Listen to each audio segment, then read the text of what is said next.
Alors, l'actu du jour en Formule 1. Avant de commencer, je vous rappelle que les news proviennent de ma chaîne principale sur la Formule 1, Type F1.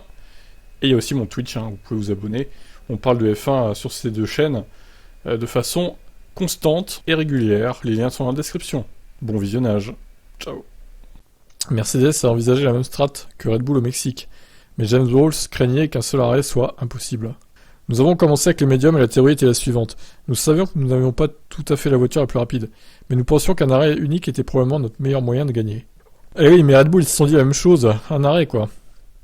Et en course, nous étions vraiment convaincus qu'une stratégie temps de médium pouvait être possible dans le meilleur des cas, mais que ce serait limite en termes d'utilisation des pneus, principalement du point de vue de la dégradation.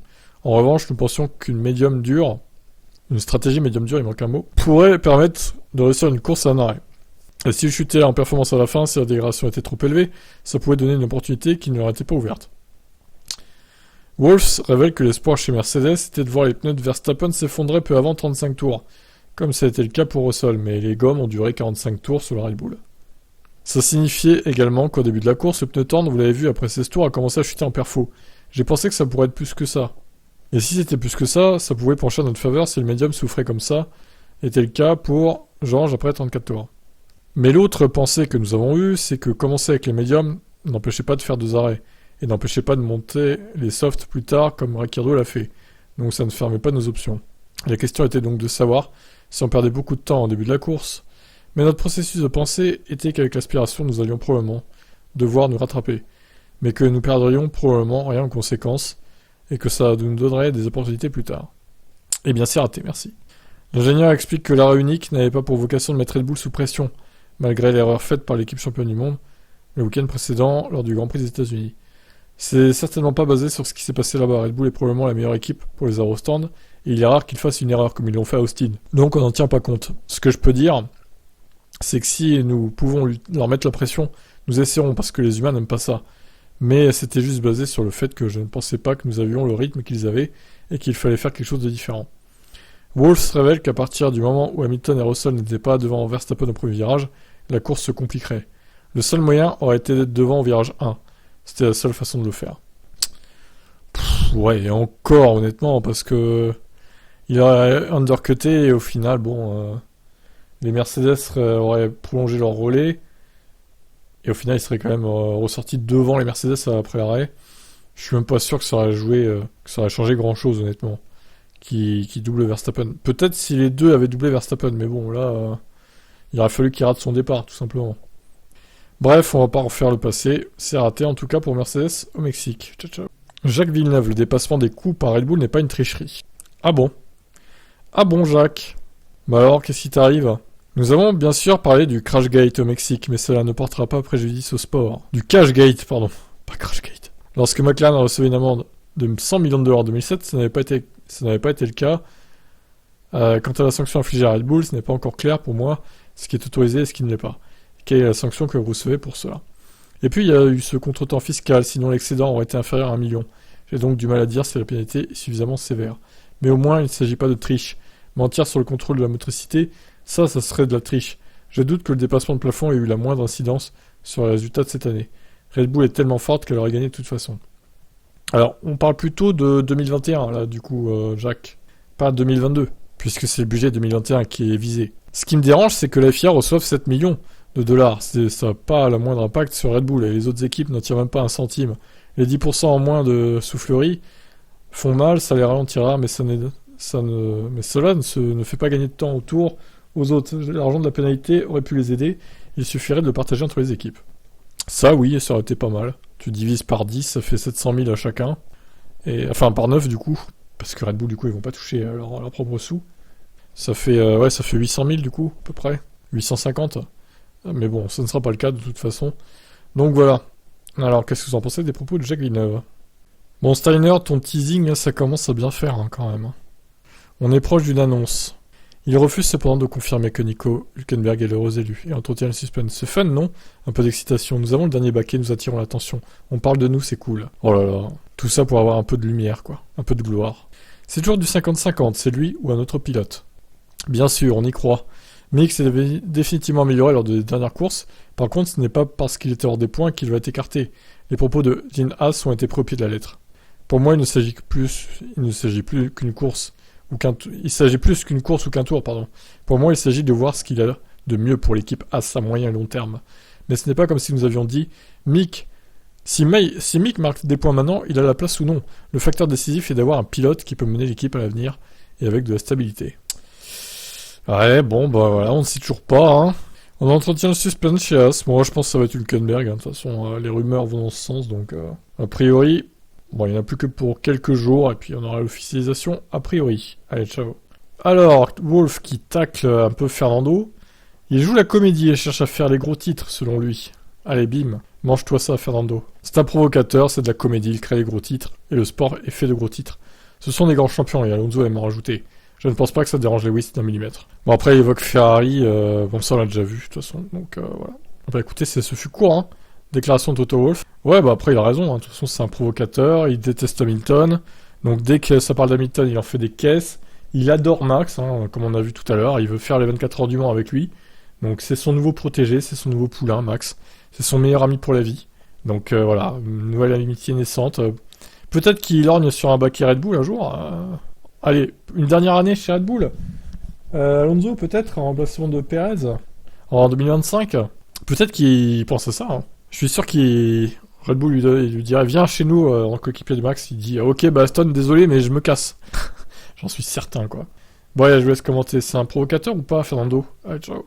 Alors Alpine commence à mettre en garde Gasly de faire attention sur les prochaines courses. Bah oui, du coup.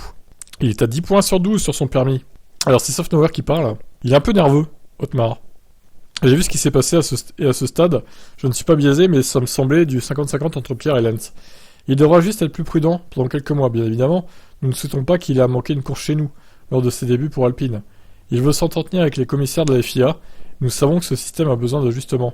Par exemple, perdre des points pour avoir franchi les limites de piste est jugé injuste par tout le monde.